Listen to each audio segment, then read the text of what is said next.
Even as someone who was a kid when the prequels were released, A New Hope has always provided a sense of warmth to me. Yeah, okay, maybe not that warm. There's just something about it that makes me able to sit back and... From the iconic performances of Sir Alec Guinness and Harrison Ford to the filmic 70s grainy look of the whole film, it just feels comfortable. While it may not be the most action-packed or emotional piece of Star Wars, while it may not be everyone's favorite movie in the saga, I'd venture to say that it is universally liked and appreciated by Star Wars fans. It was the first, after all. A New Hope is just a really good movie. It's fun, has good action, classic lines, I find your lack of faith disturbing. And it's so freaking relatable. The twin sun scene in particular strikes a chord with every single one of us. We've all gazed out at the sky or at the stars at some point in our lives and wondered if there wasn't something more for us. Furthermore, A New Hope has one of the best examples of the archetypal hero's journey that I've ever seen. It's so neat and clearly defined in the structure of the film. Seriously, if you want to learn how to write 3-act structure and the hero's journey, study A New Hope.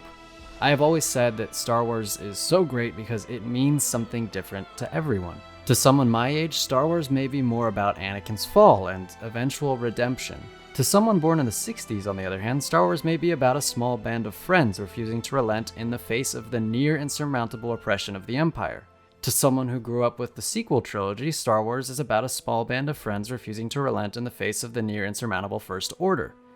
Okay, I joke, but to kids who grew up with the sequels, that may be their Star Wars. But it isn't defined strictly by when we first entered this fandom. Star Wars has layers! Some people love it because of its more Wild West elements. Some love it because of the mystical aura surrounding the Force. Some love it for the war stories. Some love it for the interpersonal relationships and familial connections. It truly means something different to everyone. But A New Hope was the first, and everyone can trace what they love about Star Wars back to A New Hope in some way, no matter how small. Watching A New Hope is like visiting with an old friend for a couple hours. An old friend that reminds you of happy, warm memories of your youth. It's the purest form of Star Wars. Is it a perfect movie? No.